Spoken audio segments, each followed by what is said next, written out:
Good morning. Welcome to episode 55 of the Driller Newscast, a weekly update on the news and stories impacting the water and drilling industry. I'm your host, Brock Yordy. This week in the news, we will highlight the 2023 UN Water Conference, which kicked off on World Water Day, March 22nd, and closed on March 24th. For our feature, at the same time as the World Water Conference of the UN, the National Groundwater Association and the Water Quality Association met in DC for the Smart Groundwater Policy fly-in, where we went and met with representatives and senators and advocated for groundwater. I want to talk about that experience and highlight some great interviews of individuals who took the time to go to DC and advocate and make sure that our voice was heard. I hope you enjoy this episode. For this week in the news, we're going to highlight the UN Water Conference that took place in New York City on World Water Day, Wednesday, March 22nd through Friday, March 24th.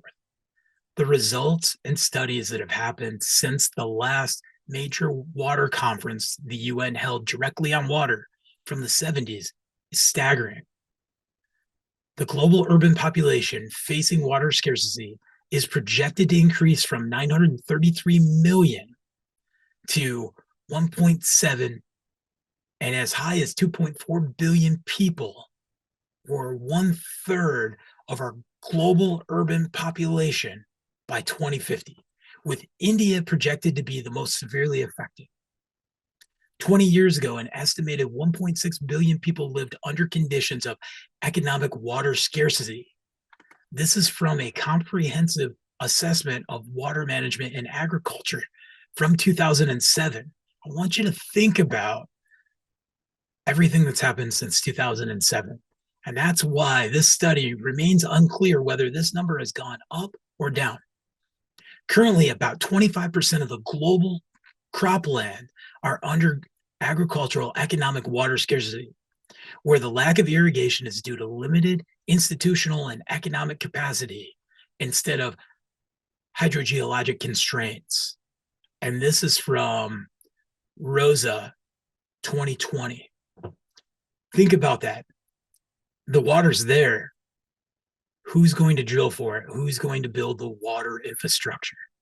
According to the World Bank in 2016, water scarcity has exacerbated by climate change could cost some regions up to 6% of their gross domestic product by 2050 due to water-related impacts on agriculture, health, and income, potentially spurring migration and even conflict. We're all heading towards groundwater. We are the groundwater professionals. There are groundwater professionals around the world. What are we going to do about this? The UN just spent 3 days having this discussion with the brightest minds. This is their determination. Groundwater provides half of the volume of water withdrawn from domestic use globally and around 25% of all water withdrawn for irrigation. Hotspots of groundwater depletion are found around the world, most often in areas with intensive groundwater withdrawals for irrigations or to supply large cities. This is a United Nations study from 2022. Think about us, one of the greatest nations in the world, and what we're having impacts to the Ogallala, what's happening in the Western United States. The global volume of renewable fresh water was estimated at around 37,000 cubic kilometers a year in 2015. This is a study from Ritchie and Rouser of 2017. I want to break that down to you. We've talked a lot about acre feet and a million acre feet. Now we're talking in the global terms of cubic kilometers a year.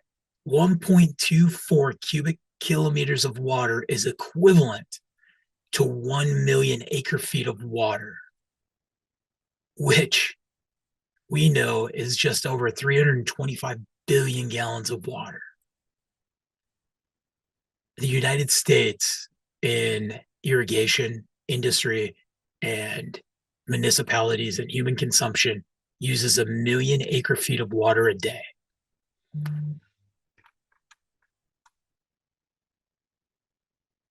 A Availability for this water varies considerably on local and regional according to geological and climatic factors.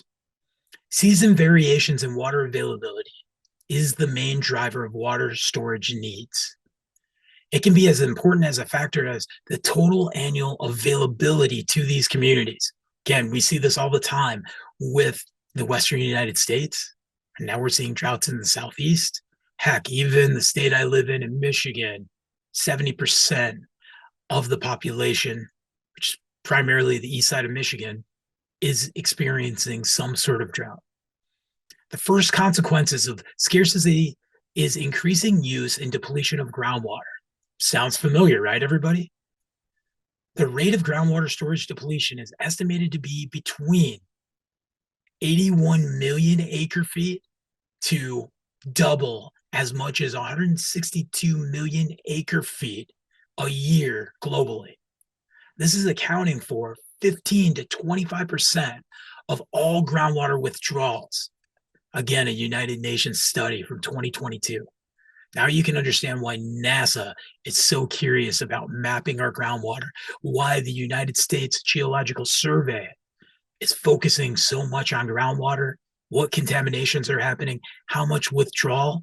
Again, it comes back to the policies of the Department of Interior, what's happening with the waters of the United States, how we're advocating. Hotspots of groundwater depletion are found around the world, and again, are the most intensive for withdrawals of irrigation. Here's the crazy, staggering statistic that has continued to grow with extreme weather. While some places experience physical water stress throughout the entire year, others experience water stress during one or more months per year as a result of seasonal variability in water availability. California in a drought, right? Then we see these atmospheric rivers come through. We see this excessive snowfall. We talk about we're out of a drought. It's one variability. Here's the big numbers. Between 2.2 and 3.2 billion people live under water stress for at least 1 month per year. That corresponds to 32% up to 46% of the world's population. So this is what happened at the UN Water Conference on March 24th. The conference had 2,000 participants, which forged an ambitious vision. This comes from the United Nations Secretary General Antonio Guterres. He said, "Your dedication to action and transformation is propelling us towards a sustainable, equitable, and inclusive water secure future for people and planet alike." This conference demonstrates a central truth as humanity's most precious global common good. Water unites us all, and it flows across a number of global challenges. From protecting the spread of disease to fighting poverty, the natural resource also flows through the 2030 Agenda for Sustainable Development and its 17 Sustainable Development Goals. We covered these on an earlier newscast. At the time when the world is grappling with climate change, water scarcity, and pollution, we unite. That's why water needs to be at the center of the global political agenda. All of humanity's hopes for the future depends in some way on charting a new science-based course to bring water action agenda to life. Doing so translates into such forward-looking actions as developing new alternative food systems reduces the unsustainable use of water in agriculture, while launching a new global information system to guide plans and priorities to realize the sustainable plans in place. New considerations include appointing a special envoy for water ahead of the next summit in September. Groundwater. Groundwater is the key, but it's sustainable groundwater use. It's managing aquifer recharge and recovery, How do we use ASR wells? How do we, in these areas that we've overpumped aquifers, how do we stimulate and bring them back? There's so much going on here. And at the time of this global conference happening, the National Groundwater Association members headed to DC to have our voice heard nationally on our smart groundwater policies. For our feature this week, let's recap the wonderful work that the National Groundwater Association members did in Washington, D.C., advocating for water, groundwater, and the drilling industry. I'm about to give you a big piece of information that you need to pass everyone. So grab a pencil and paper. And after I say this, hit pause and write it down. For more information on the NGWA policy priorities, go to smartwaterpolicies.com. Matter of fact, take smartwaterpolicies.com, put it into a text message, and send it to every decision maker you know. That's somebody that votes, that's city council, that's state legislature, that's our customers, and anybody we know at the national level.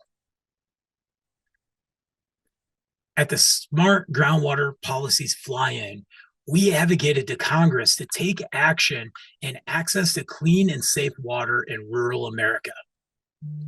We started with asking for support for the Healthy H2O Act, which would provide grants through the USDA to provide private well owners to purchase point of use and point of entry water treatment technology. This is technology we can use to protect homes that have been affected by PFAS versus getting on an aging infrastructure pipeline as an alternative. We asked the U.S. Department of Agriculture, the Decentralized Water Systems Grant Program, for them to fully fund the $20 million for the fiscal year of 2024. And this is for the EPA's Rural Water Technical Assistance Program. We also asked for $3 million for private water well assistance programs. We urged the EPA to fully implement the Water Supply Cost Savings Act and establish a clearinghouse of cost-saving and alternative drinking water system focused on water wells. Next, we hit on workforce and labor development in the groundwater industry, which estimates that the groundwater industry across all sectors will need an additional 100,000 employees by 2025. I completely believe it. We're at 55 plus year age average, not only in water well drillers and pump installers, but in wastewater and water facility operators that are licensed. We need to get a workforce development program going. We need to encourage every smart young man and woman that in order to protect our community, they need to get involved. These workers include those who work in groundwater science and engineering, along with drillers and operators. Next, we recommended that Congress take the following actions to improve workforce development and labor shortages in the groundwater industry. These policies were the Truck Acts, which would allow states to issue a new small business residential CDL for those requirements. It would not affect small businesses with 9 CDLs or less. We all know this is hurting. We've heard Jeff Williams talk about it. This is very important to our industry. We've asked for increased federal support for STEM programs that include those related to groundwater science, such as hydrogeology, geophysics, and water management. The week of the Smart Groundwater Policies Fly-In was a whirlwind. We came together, we shared stories and issues that were happening amongst our communities. And the next day, on World Water Day, we professionally developed together. And we had speakers from congressmen to experts on PFAS, experts on cities, and the Governors Association, looking at the impact of water infrastructure, PFAS, other aspects, nitrates. We heard from NGWA experts on PFAS and that we're only in the treatment mode. We haven't even started what will look like remediation. And that's where those points of entry systems are so important. Dave Henrich, past president, Dave Schulenberg, Partner States 7. He is the executive director, the man that has all of these groundwater associations. He talked about his experience in his hometown that was impacted by PFAS and him being there and being involved. We wrapped up the day with Assistant Deputy Director of the United States Geological Survey, who said, "We are the only science agency. We're not a regulatory agency. We're looking at groundwater. We're looking at points of contamination. We're looking at over withdrawal. We're looking at all the aspects and how important logs are." And I'll tell you what, Dr. Joshua was a groundwater advocate, scientist, super geek, and it was so much fun to listen to him and know that we have groundwater on our side. So before we get to our featured interview with Ben Freck, Government Affairs and Public Relations Manager for the National Groundwater Association, I'm going to release a couple of videos that we took on the Capitol to our social media pages. The audio just didn't cut it. It was a windy day, lots of going on, lots of chanting. The Capitol is very busy. And let's face it, I'm a well driller first and a host second, and we just didn't quite get the sound. So I encourage you to check them out, but I'm going to bring those people back on in the future to talk about their first times at the fly-in, along with Jeff Williams being a veteran to the fly-in on his 17th year. Big thank you to Ryan Gross of Simcoe, Charlie Hoherd, Vice President of Sales for Roscoe Moss, and Rowan Hayes, who all did interviews with me. It was their first year. Rowan Hayes, environmental engineer for GZA in Rhode Island, who talked about the importance of being there and why taking out the time. So check those out on our LinkedIn and Facebook. The audio is a little rough, but you can still get the gist of it. And I'll bring them back to the news on a one-on-one, a little bit better sound, and we'll have a bigger discussion. Now for Ben Freck, Government Affairs and Public Relations, the National Groundwater Association, who, along with the rest of the NGWA staff, put together the fly-in talking points, policies, keep their fingers on the pulse, and are great friends and allies of the Driller magazine, the same as we support the Journal. I hope you enjoy. To wrap up this week's episode of the Newscast, I have the Government Affairs and Public Relations Manager of National Groundwater Association, Ben Freck. How are you doing, Ben? I'm great, Brock. Thanks for having me on. Yeah, we had such a crazy week. Meeting, professionally developing. You pulled in the Assistant Deputy Director of the USGS to talk to us, and he geeked out on groundwater. Yeah. So what did you see out of the highlights and benefits of this year's fly-in? And I think first off, the biggest benefit is what it is every year, is that we had our membership on the Hill talking about the issues that impact both their business and the industry as a whole. Our membership is 100% the best people you want out there to do that.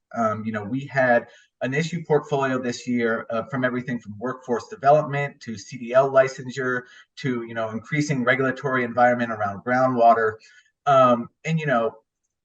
Past just being able to be out there and to talk about those issues, it's always good to have that reminder for our members that they deserve a place in this conversation. If anybody deserves a place in a conversation about groundwater, it's the boots on the ground. It's the people in these districts, in these states who live this every day. That's always first and foremost the greatest thing about these fly-ins.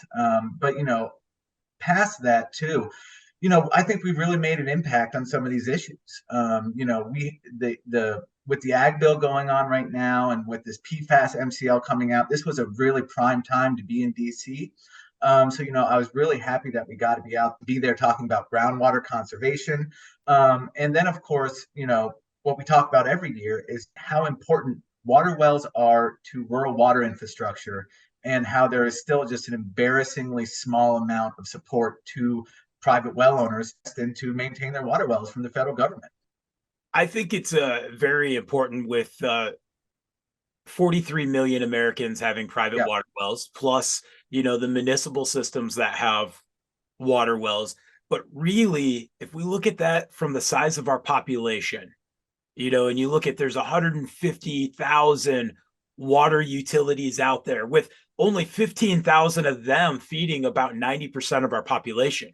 And suddenly we have these forever chemicals, this the PFAS, the point of entry, the things we're advocating for right now. A lot of people think the solution is we're just going to do a pipeline. We're just going to run a pipeline farther out. And we have an aged infrastructure that is already overtaxed. And the solution is not less private water wells, it's more.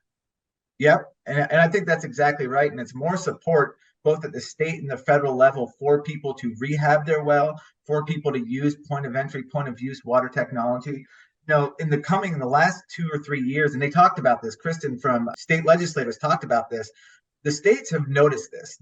We've seen increasing legislation throughout the country on more funding for POE technology, more kind of investment in private water wells.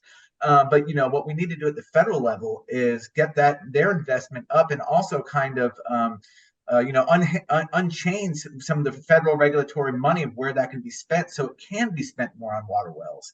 And whether that's through the USDA, through the EPA, like you said, the federal government needs to start coming to terms with the fact that private water wells are a vital part of our rural water infrastructure. We just need to keep coming back, and we need to keep telling the story over and over and over again, because as we know, if we don't tell this story, nobody else will.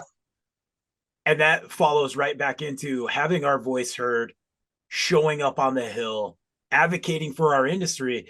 What was staggering is when I learned there's 100,000 new water jobs required in the next 5 to 7 years, and how important it is for us right now to advocate for workforce development for our industry. Yeah, and I think the federal government and state governments need to start investing more in training programs. They need to start investing more in technical schools. They need to start again unchaining some of this money, so things like college savings funds can be spent on certification programs. And I think culturally, as a country, we're starting to move more towards this idea that you don't, success in life does not depend on a 4-year degree. That you can build a career, you can have a meaningful career by learning a trade, starting a small business, going out there, learning a skill and doing something, rather than it just being, only about a 4-year degree or even a master's degree or whatever. And I think the federal government needs to start coming around to that too, because that's where we're going to have to be if we're going to want things like water, if we're going to want to live in houses, if we're going to want safe roads. We need to start investing more in trades, and especially in the groundwater industry. And but that cuts across the entire industry, to manufacturing, as well as to our hydrogeologists are having problems finding people who are interested in this field. I think there's obviously there's some limits to what the government can do, and how far government investment can get you. But I do think culturally we're starting to see a reckoning here, where people are starting to take actual work a lot more seriously, and giving it the dignity that it deserves. It's a big undertaking to come and spend a week in DC and have these talking points. And what I thought was great was the mentors that were there, the men and women who had been doing it for years, and the fact that Dave Henrik, past president and a very big drilling company in Minnesota. Yeah. Incoming president Dave Trout, past Yep. president Jeff Williams, current president Jason House, along with Robert Keys and William McPike, and all of these great individuals in our industry that are Chauncey, that are, Yeah. you know, very busy and successful in their business and advocating and sharing their knowledge, but took a week to come to DC, Yeah. and we threw away the muddy boots and the blue jeans, and we got into our suits and we stepped on the Capitol and we advocated for what was right. And it's how do we get more of those people?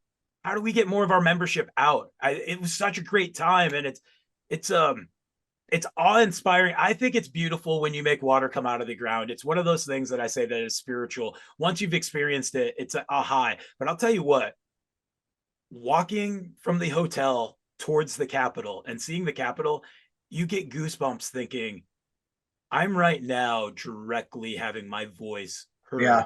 by the decision makers in our country in a time when water is the top topic in almost every news piece we have.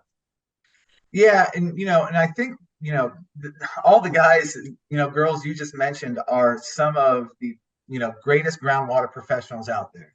Not only do they take the time to build their business, to run their business, they see how important this other side is. Not only volunteering through NGWA, but taking time out of their schedule, out of their business to come spend, which is almost basically a week in Washington, D.C., which is not easy to get away from your business. It's not cheap by any means. So, the utmost appreciation I have for those folks.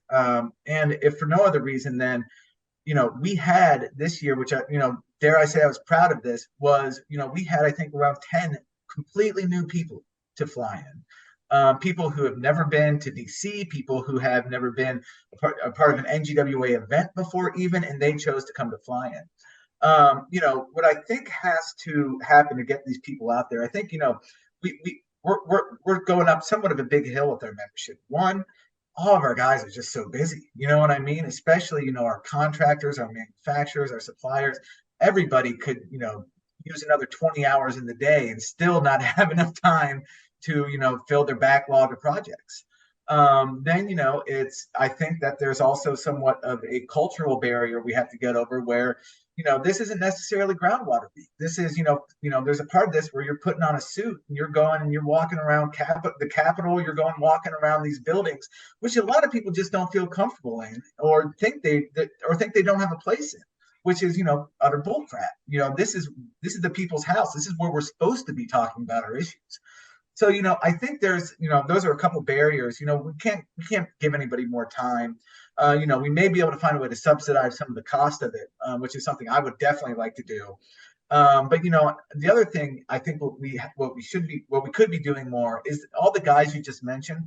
We need to have them out there talking about this experience, talking about that it's not intimidating, or even if it is, it's surmountable, and that talking about the importance that they've had doing this over the years, and just past the issues, but just the sense of gratification and just the experience is well worth it, whether or not you're first timer or come back.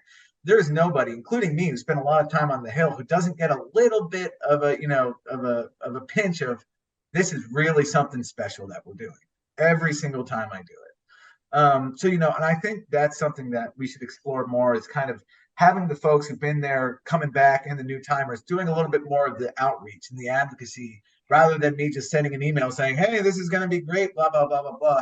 Here's a video of David Henrik, of Chauncey, of all these guys, of William McPike, who's a first timer coming out and saying, this is worth it. And it's it may be intimidating, it may be costly, it may be this or that, but at the end of the day, this is worth it, because of the issues and just as a personal experience. It's something to behold.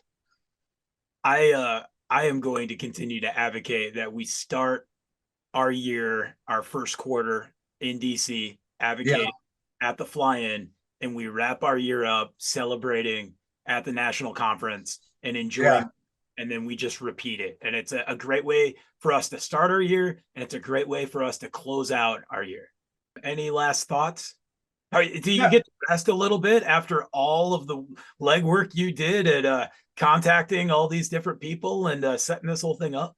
A little bit. Lucky I got home late Friday night, so I had a couple days there, over the weekend to, win back the love of my family after being gone and after, my hair being on fire for the last month or so. But it's one of those things where it's a ton of work, and it's when I'm there with our membership, and I'm there with our guys, and we're talking about issues, and I see just kind of come together. It reminds me of why you do it. And I think that's why, any kind of good job or good work you do gives you a reminder of the importance of it, right? And there is just nothing like seeing, our membership, and these are guys that now have like good friendships with, come together, support NGWA, support these issues, get on their suit and tie and, just truck up to the hill and remind these politicians that we exist and we're here, and they need to listen to us. There's just nothing like it, man. I love it. Well, thank you for your time today. And thank you for putting this together along with all the staff. Hey, thank you. This was great. We should do this more often. We should. Thanks. This is a wrap of the National Groundwater Association Smart Groundwater Policy Fly-In. It's been an excellent couple days. We've met with many senators and representatives. We had a great turnout, but first and foremost, I want you to think about this. If you're listening to this episode right now, are you a member of the National Groundwater Association? Join. If you are a member, we had a good turnout, but 10,000 plus strong members, 1% would be 100. If we get 100 to 200 people here, multiple people from every state, think about how much more our voice can be heard. Because we have an option. We have our voice to be heard, or we have other sectors that also like groundwater and like what's going on, but also have their priorities. And we are the professionals. We need to represent ourselves on these policies, from PFAS to everything that's happening with the drought right now and how groundwater will be controlled. And you can see 43 million Americans depend on private water wells. That's a big deal. Think about that in our voting population. Now I want you to think about how many Americans are here. And it says 44% of Americans depend on groundwater from a private or public source. Groundwater is crucial, and we continue to see it. As the Capitol's behind me, I can look right up and I can see the Supreme Court. There's a lot going on here. This was an excellent week, but you need to be part of it. If we could have 1 to 200 members here on the Capitol advocating for everything that's important to us, workforce development, CDLs, environmental policies, waters of the United States, the appropriate rules to them, smart water usage. There's a lot going on, and our voice is very important to be heard. Thanks, everybody.